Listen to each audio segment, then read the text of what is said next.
say that I am enormously grateful to Sean, to Hillary, to John Leahy, to this committee who has once again allowed Irish America to go up Fifth Avenue with pride.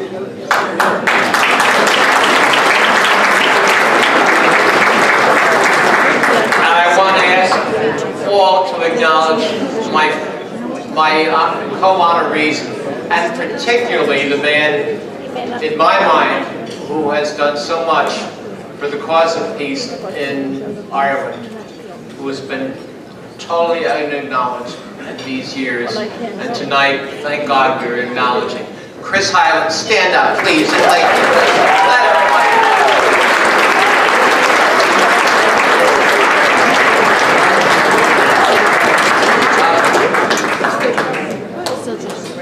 I have already exceeded my 2 minutes, but you haven't, and Barbara Jones has just told me I'm going off, but thank you all for this award.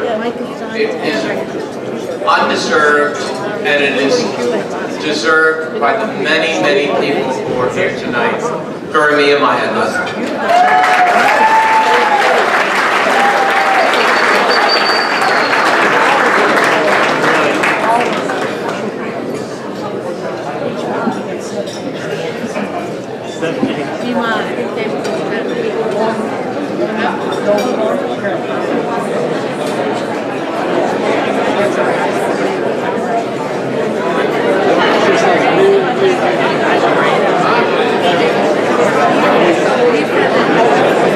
Neither Bill Flynn nor Chuck Feeney could be here with us this evening, so we're going to send them their awards. Christopher Hyland, if you could please join me on the stage.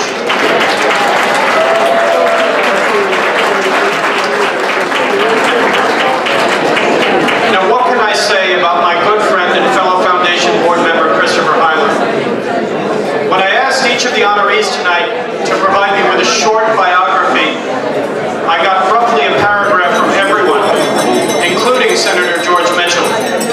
Christopher sent me a brief 134-page bio. Thank you, Christopher. The short version, he tells me, with references to Lady Diana, Sherpa Tenzing Norgay, one of the first guys that joined Mount Everest. It was kind of like Forrest Gump, in a way, with the references of all the... But first of all, I want to thank you, my good friend. I mean that. Thank you. He is truly an invaluable resource and provides an endless stream of unsolicited feedback, which sometimes drives me up the wall. Thank you, Christopher. Of course, the most annoying part is that he's usually right, which is even more annoying. Christopher's from Salem, Massachusetts. He's a highly successful textile merchant, designer, photographer, and writer. He's a patron of the visual arts and music. Graduated with a BSFS in Foreign Service from Georgetown, where he befriended fellow student and future President Bill Clinton. Christopher's been awarded 3 honorary doctorates. He served as Deputy National Political Director for the Clinton's first presidential campaign and initiated or chaired 11 transition conferences. In '91, Christopher originally promoted the idea for the cause of peace in Ireland to unify support amongst Irish Americans for the Clinton candidacy. As Neil O'Dowd said to me, everything started with Christopher. Having garnered substantial Irish American support, Christopher then reached out to Irish Voice editor Neil O'Dowd, who agreed to help. At O'Dowd's suggestion, Christopher called Congressman Bruce Morrison. Together, the three founded the first Irish Americans for Bill Clinton Committee. So for those of us who are Irish American and you no longer realize why everybody votes for the Clintons, that's where it all started. Well, yes, not everybody, but most.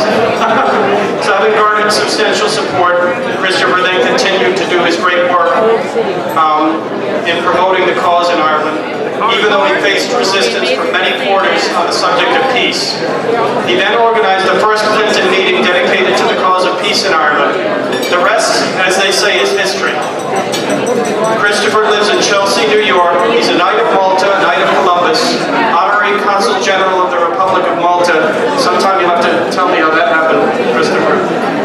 a board member of the New York St. Patrick's Day Foundation.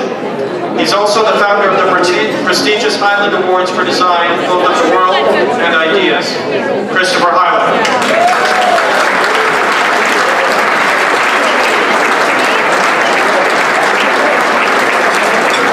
Good evening, ladies and gentlemen. Please indulge me just a few minutes. I know your steak is on the table. Don't hesitate to continue. But if I could have your attention, this might be my only moment in 40 years to say 4 minutes of words. Sean, thank you very much. Hillary Byrne, Sean Lane deserve enormous thanks for this historic evening. John Leahy, the board, Cardinal Dolan, Mayor de Blasio, Councilman Drum, Frank McGrail, Frank Comerford, Brendan Fay, fostered equilibrium, doing the right thing for this year's splendid St. Patrick's Parade. Governor Pattison, thank you for your invaluable support. Without you, we would not have the parade we're having this year. And thanks to my glorious mom and dad for showing the way to a broad, wide, inclusive, and dynamic world. Thanks to Constantino for enduring me for 38 years. Honored guests, I want you to know that Constantino and I narrowly missed being blown up at the 1983 Harrods bombing. Just missing it as we approached the storm. The troubles were very real for us. Bill Clinton afforded me the opportunity and authority to galvanize Americans around his candidacy. I encouraged the Irish American community to champion from all directions issues fundamental to change in Northern Ireland. My vision ultimately was Irish peace. Inclusive, fair, and focused hard work resulted in that community acquiring enormous power. The moral high ground was a bit chilly, with pockets of resistance in the Irish American community, among powerful Democrats, and within the campaign itself. Jim Clark and I this evening were intimidated by references to peace removed, barely kept in at my insistence. But I had two aces in my pocket, ladies and gentlemen, two Georgetown professors, Carol Quigley, espousing inclusiveness, McSorley peace, guided me from across the decades, but most importantly, they guided a brilliant fellow student, Bill Clinton, to action on the Irish issue. We deserve to give Bill Clinton a round of applause.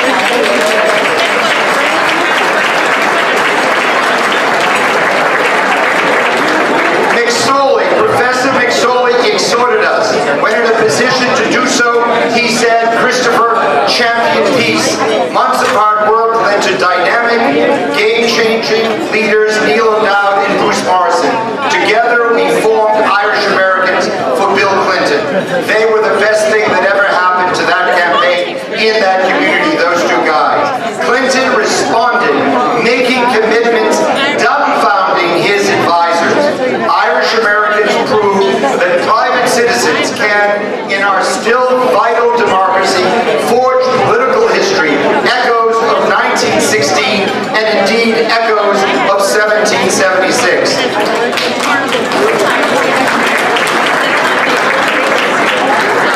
Fearing that Irish issues would be abandoned once in power, warned Christopher, making it very clear to me that he was disinterested in the issue. I organized the first Irish conference in Clinton World. Lodged in my memory at the conference is Paul O'Dwyer saying, St. Patrick celebrated with a saxophone is not enough. The conference served as platform, bridge, and hook. When the White House told Brian O'Dwyer, as he mentioned earlier, that Adams would not get a visa, he replied, Christopher Highland promised he would. President Clinton defied his own establishment, bringing to bear upon the Irish question the full weight of American prestige and power. Senator Mitchell, the personification of that quiet, cool, calm, excellent diplomacy. Hear, hear for Senator Mitchell.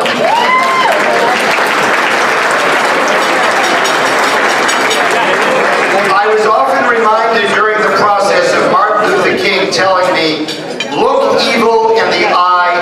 give it no succor. And of travels with Robert Garfinkel, alone, 15 and 16 years old, behind the Iron Curtain and in the Middle East, where freedom and peace was and still is elusive.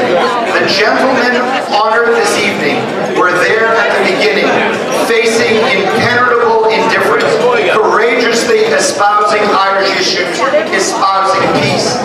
I am proud of the American Republic, champion of freedom and equality for all, proud of my Irish heritage. I remember my schoolboy visit to the GPO, recalling Pearse's immortal words, "Justice can never be done to their heroism, to their discipline, to their gay and unconquerable spirit in the midst of peril and death.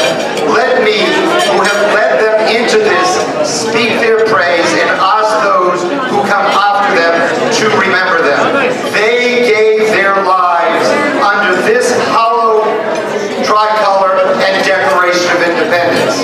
We and Clinton, as do all of you, continue this legacy of action towards justice for all. Having been lost in history and probably will return there after this long speech, having been lost in history, thank you from the bottom of my heart for this recognition. I appreciate it very, very much.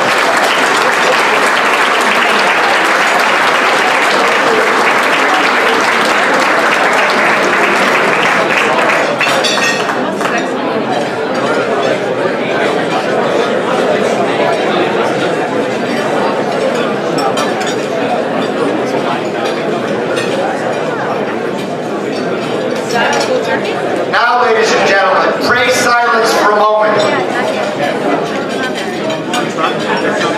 Before I introduce Senator Mitchell,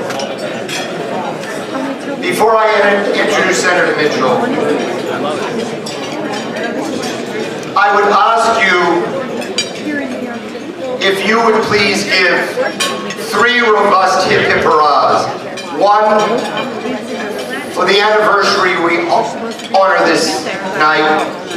2, for Senator Mitchell and all the good work which he has done. And 3, for our inclusive parade. Let's make it a really strong, so that history hears our voice. History hears us in one uniform. Don't choke on the steak, whatever you do. Hip hip! Hooray! Hip hip! Hooray! Hip hip! Hooray!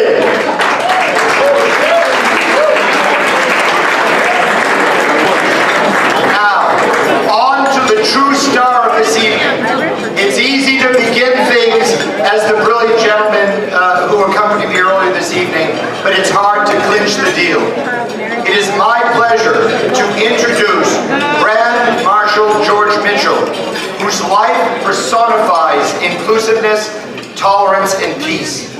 When, with the approval of John Leahy, I made the first call to George, asking him if he would serve as Grand Marshal, inclusiveness and the abrogation of prejudice were his immediate concerns. Immediate. No prejudice, inclusion. How appropriate as this year's parade celebrates the 100th anniversary of the 1916 Easter Uprising and the ringing words of its proclamation, cherishing all the children of the nation equally and oblivious of differences.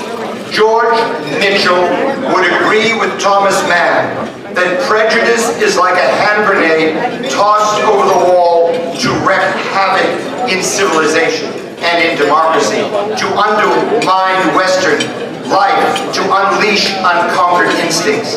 As Special Envoy, George Mitchell has witnessed such instincts during his orchestration of the 1990s Accord, forever synonymous with the Mitchell principles, dealt fleet during 5 years in his immensely capable hands, deflecting the hand grenades of prejudice, securing peace in Ireland, a beacon, now a beacon to hope in the entire world.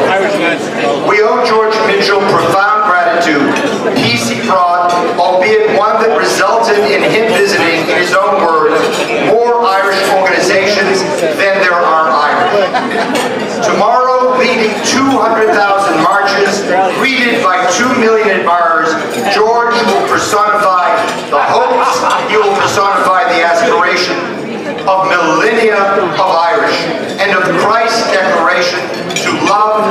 give. Ladies and gentlemen, please join me in welcoming the first and greatest Grand Master of my tenure up on the stage, and I'm sure we are going to give him a huge round of applause. Please stand for George Mitchell. Please stand for Senator Mitchell.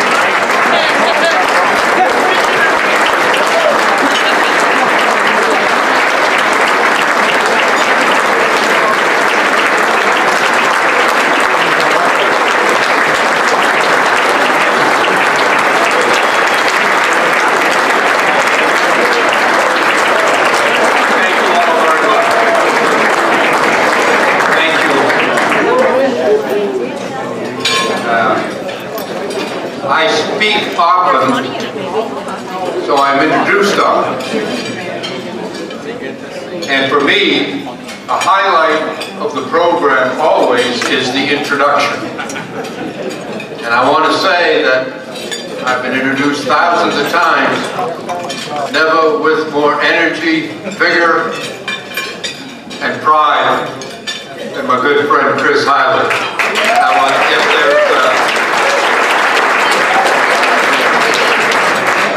If there's such a thing as introducer-in-chief, it's Chris. I want to acknowledge Governor Patterson, Congressman Morrison, Consul General Barbara Jones, as has accurately been said, one of the best and most effective representatives of the Irish government that's ever been present in this country. Dan Drum, and these men who have done so much to make this parade a great success. John Leahy, Frank Comerford, a previous Grand Marshal, Hillary Byrne, Sean Lane, and Chris Hyland, and many others. I hope all of you will understand that an event of this magnitude and significance requires effectively year-round effort. Most of us come here the night before and attend the parade and don't give much thought to how it comes together in the spectacular manner that it does, making it a great source of pride for Irish people the world over, and especially Irish Americans. But like everything else in life that is successful, it takes hard work. And these men have done that hard work, and I hope all of you will join me not just in applauding them here this evening, but in expressing your support directly for the foundation that organizes and finances this parade. Thank you very much, all of you.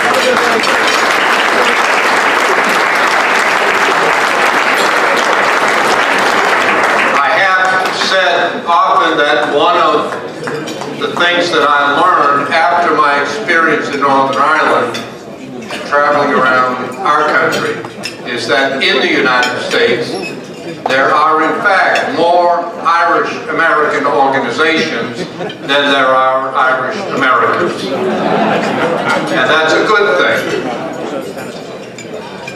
Now, it's not all good, because as usual, I am the last and tonight the 8th speaker. And so I feel like Zsa Zsa Gabor's 8th husband on their wedding night.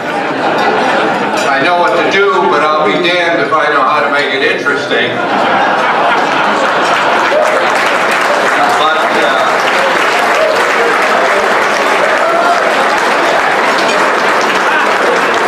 But like him, I'm going to try. I want to make just 3 points this evening, because when I was asked to speak here tonight, I inquired of Hillary about the dress code, because having been to many Irish events, I assumed that we'd go directly from this dinner to the parade. Hillary assured me that we had a brief break to go home, go to the bathroom, and change our clothes before the parade. For that, I'm thankful. But I do want to endorse Hillary's comment regarding Northern Ireland. I'm an American, proud of it, but a large part of my heart and of my emotions will always be in Ireland, and particularly in Northern Ireland. I spent 5 years chairing several negotiations, and then I spent 10 years as the Chancellor of Queen's University. And I can say to you that it is a remarkable degree of progress that has been made, but much more remains to be done. And as I have said to audiences all over this country, I am asked repeatedly, how can I help? And the fact is that each and every person here and all across the country who care about Ireland can help. The single most important requirement in Northern Ireland, as it is everywhere in the world, including our own country, our own state, and our own city here, is the need for economic growth, jobs, and commerce. My first assignment as the President's representative in Northern Ireland was to organize a White House conference on trade and investment with Northern Ireland as a way to underpin the then nascent peace process to allow it to develop. And every person here can play a role by visiting, by investing, by trading, by helping to further reinforce and strengthen the bonds between the United States and Ireland and Northern Ireland, to help them gain the economic independence that will make it impossible for the fringe elements on both sides who want to return to the conflict of the past. Each one of you can be a peacemaker. Each one of you can help Northern Ireland and Ireland make more progress. So I encourage all of you. Many of you here are from Ireland, many from Northern Ireland. You know that there are no more productive and energetic and positive people anywhere in the world than in Ireland and in Northern Ireland. So I urge you, visit there, invest there, trade there. You too can be peacemakers.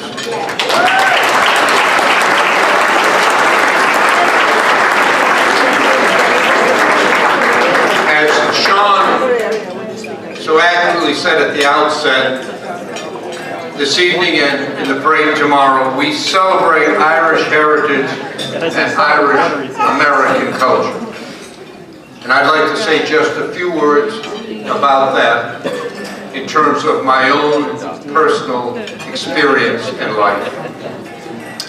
My father's parents were born in Ireland, and in the 1890s they joined the mass migration, which ultimately numbered in the millions, who left Ireland for the New World in search of freedom, in search of opportunity, and many in search of food and nutrition, their very survival.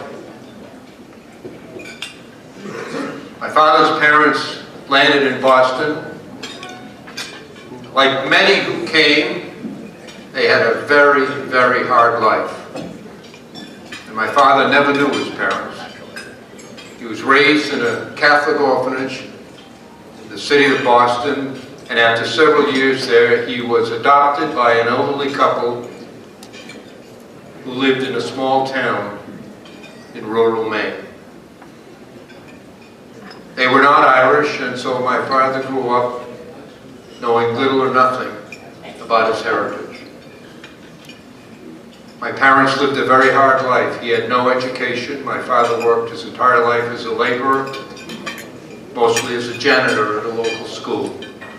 My mother, who was herself an immigrant from Lebanon, could not read or write, and she spent 50 years working the night shift in textile mills in small towns in Maine.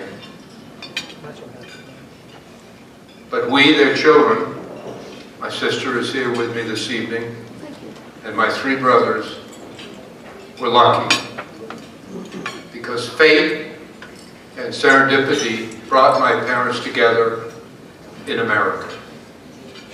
And so we enjoyed the opportunity to get the education my parents never had.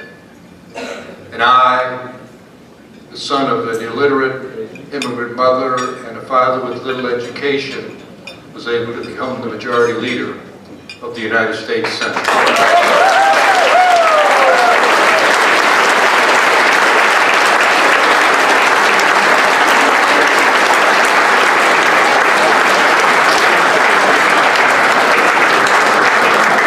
We celebrate our Irish heritage. Let no one of us forget our American citizenship or opportunity.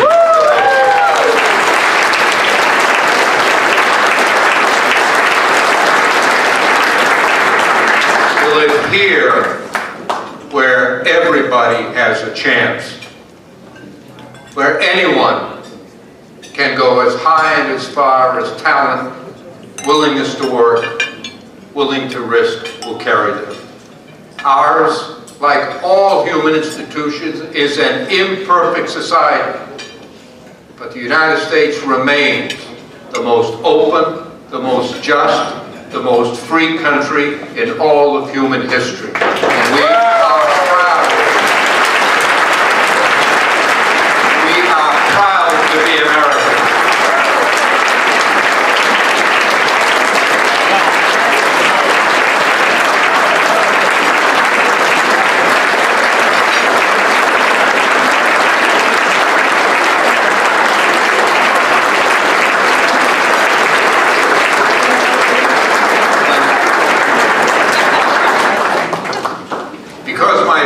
Knew little of his heritage, I knew little of it.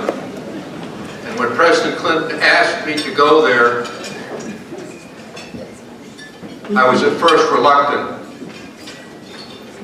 I retired from the Senate. I got married after promising my wife that I was finished with politics and would stay home.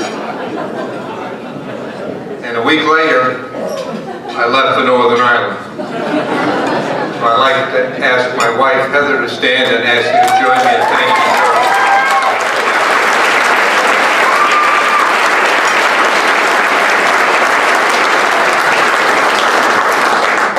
But I, in spending time there over a 15-year period, was able to fill a void in my heart that I didn't even know existed. To be able to walk the streets where I imagined my grandparents and my ancestors walked, to hear the language spoken that I imagined they spoke, to meet people who I imagined might have known them, was for me one of the greatest rewards in my life. And when I think of my Irish heritage, I think of a people who above all else have demonstrated resilience and strength through long periods of oppression, injustice, not having the dignity and self-esteem that comes from the right of people to govern themselves. The people of Ireland persevered, and they brought here to America and to the far-flung corners of the earth joy, happiness, song, great literature, and great spirit. And we celebrate that all here this evening in the Citadel of Freedom, the United States of America.